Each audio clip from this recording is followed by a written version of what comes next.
Aujourd'hui, je vais parler de l'année biblique, l'année spirituelle, l'année de Dieu et l'année païenne. Alors, vous voyez, je suis devant la menorah. J'ai fait déjà une étude là-dessus. Vous pouvez la regarder sur centre-partage.com à la page Israël. Dans le monde, en règle générale, en tout cas dans l'Occident, nous sommes dans l'ère chrétienne, donc nous sommes en 2000 quelque chose. Là où je suis en train de filmer, nous sommes selon le cycle du soleil, donc en 2016. Selon le cycle de la création et de la création de Dieu, nous sommes en 5576 et il se fait que là où je suis en train d'enregistrer, nous allons passer ce soir, dans quelques heures, vers 19h30, en 5777. Selon le calendrier, d'abord Julian, qui a été transformé en calendrier grégorien par Constantine, l'empereur. Excusez-moi, je suis un peu déconcentré par toutes ces personnes qui aussi me regardent. J'ai à peu près une cinquantaine de Russes qui me regardent. Donc, ils ont commencé le cycle de semaines comme les semaines juives de 7 jours, avec le premier jour de la semaine étant dimanche. Je suis étonné du nombre de personnes qui pensent, vivant en France par exemple, que le premier jour de la semaine c'est lundi. Regardez bien les agendas officiels. Le premier jour de la semaine en Europe c'est le dimanche. Évidemment, vous commencez le lundi à travailler, donc vous pensez, mais non, c'est le dimanche. Et le 7e jour, c'est le samedi, en hébreu, Shabbat. J'ai d'ailleurs fait une émission en plusieurs parties concernant le Shabbat. Nous savons que dans la Bible, enfin peut-être vous ne le savez pas, Dieu est basé sur le système lunaire, sur le système de la Lune, et non pas du système solaire. C'est-à-dire que le début du jour n'est pas au lever du soleil, mais au coucher du soleil ou à la levée de la Lune. Et nous voyons dans la Genèse, il est dit quand Dieu a créé en 6 jours l'univers, il a bien dit et il y eut un soir et il y eut un matin. Vous pouvez regarder dans Genèse chapitre 1. Et à chacun des jours, il n'a pas dit et il y eut un matin et un soir, mais il y eut un soir et un matin. Le système du calendrier grégorien sur lequel nous sommes basés en Europe, aux États-Unis, je ne sais pas dans quel pays vous habitez, vous pouvez regarder sur quel système officiel vous êtes, est le système solaire. C'est-à-dire que le début du jour commence à minuit 01, mais le lendemain, donc c'est l'équivalent du lever du soleil que le jour commence. C'est-à-dire, je prends un exemple, le dimanche commence par exemple à minuit 01, d'accord, jusqu'à 23h59. Le dimanche, selon le calendrier lunaire et de Dieu,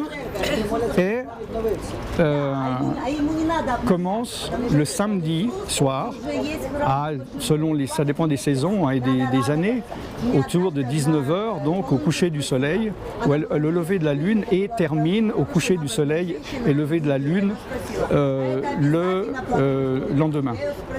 Et il faut comprendre qu'en tant que chrétien, que croyant en Dieu et au Dieu de la Bible, c'est que Dieu, lui, a établi le système du calendrier lunaire qu'il a évidemment instauré dans son peuple élu, les Israélites, évidemment.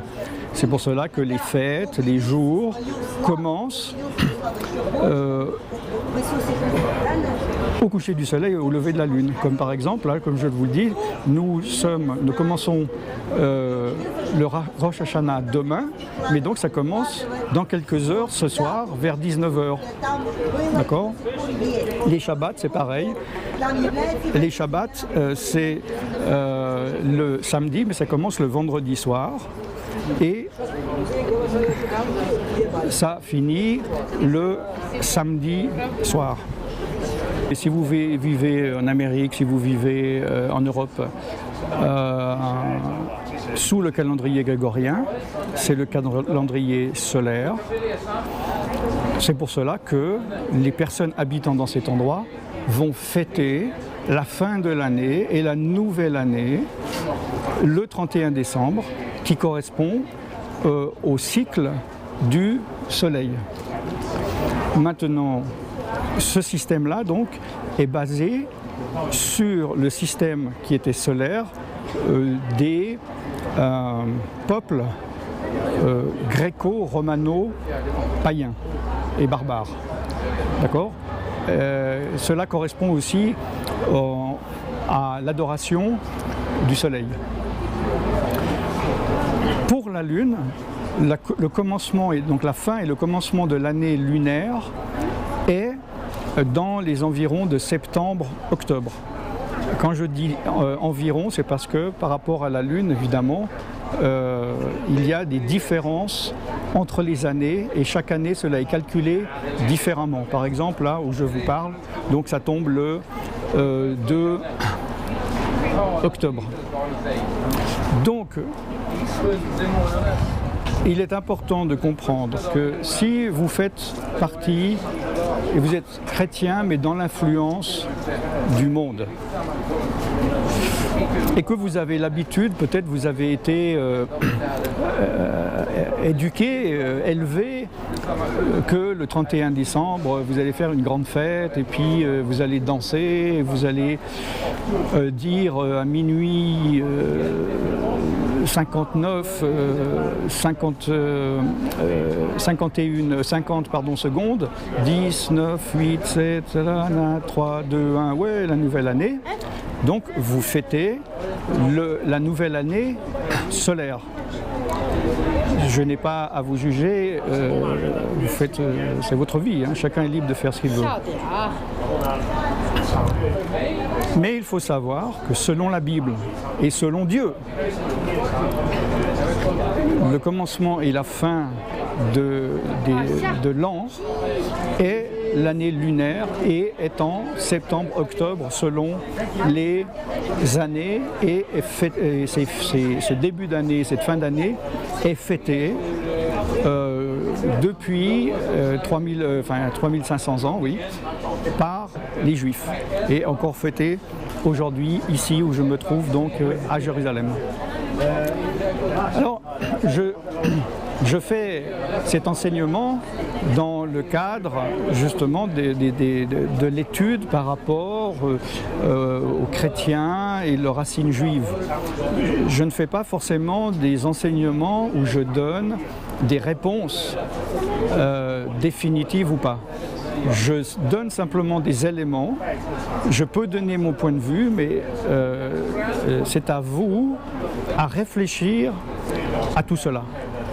Par exemple, je pourrais vous dire que l'on fête la fin du soleil, le soleil n'est pas démoniaque, le soleil, le système a été créé par Dieu. D'accord ? Maintenant, je pense personnellement que le système du monde de se réjouir, de compter, je ne sais pas si cela est vraiment, ça donne gloire à Dieu. Est-ce qu'on se réjouit par rapport à Dieu? Est-ce qu'on se réjouit par rapport aux affaires du monde? D'où vient, quel esprit anime cette atmosphère qui est dans le monde? Et donc ça, c'est à vous de voir, mais il y a également, j'ai vu personnellement, je connais, des églises qui sont évidemment, qui ont plus donné accès à l'esprit du monde qu'à l'esprit de Dieu, qui vont faire ça dans les églises le 31 décembre et ils vont faire des discothèques et ils vont passer de la musique du monde.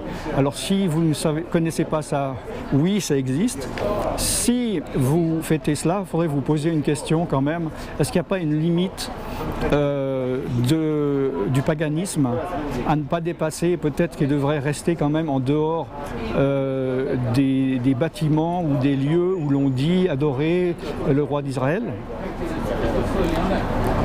Maintenant, quant à...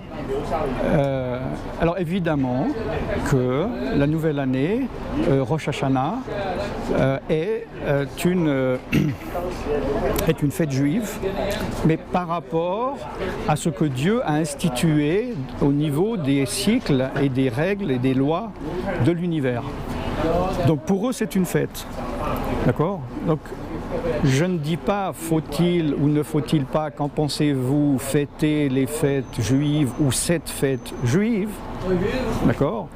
Parce que vous ayez entendu ou jamais entendu parler du judaïsme dans votre vie ou des fêtes juives ou de la Bible, il y a un fait astronomique qui est que dans cette date, entre septembre et octobre, et là où je suis aujourd'hui, là dans quelques... là il est 3, 4, 5, 6, dans 4 heures à peu près, nous allons rentrer dans la nouvelle année, bon ici maintenant 5777, 7777, et cela n'a rien à voir avec des croyances tirées hors de fait, mais cela est simplement la réalité des cycles. Alors, je ne vais pas rentrer maintenant dans les nouvelles lunes, il y en a 12 également. Je vais m'arrêter pour cette vidéo parce que je ne veux pas être trop long et également je ne veux pas parler, je vais faire un autre enseignement sur les fêtes de la nouvelle lune. Ne manquez pas ça, donc vous pouvez aller sur centre-partage.com à la page Israël où je vais faire un enseignement, peut-être qui est déjà là quand vous viendrez, quand vous verrez cet enseignement, quand vous entendrez cet enseignement, sur les pleines lunes. Il y en a 12 et nous savons que au niveau, le diable est hyperactif ces jours-là et nous allons voir pourquoi. Voilà, j'ai terminé avec ce petit enseignement. N'hésitez pas à me contacter si vous avez des questions ou des choses à dire par rapport à ça. Restez connectés sur radiojesuschrist.com si vous êtes sur Radio Jésus-Christ. Restez connectés sur tvjesuschrist.com si vous êtes connectés sur TV Jésus-Christ. Et si vous voyez cette vidéo sur un site public ou un blog où on l'a pris avec autorisation ou pas, et vous voulez voir toutes les vidéos concernant ces thèmes, venez sur centre-partage.com à la page Israël. Je suis serviteur de Dieu Alan Rich et disciple de Jésus-Christ en Israël, à Jérusalem, la ville bénie de l'Éternel. Shalom.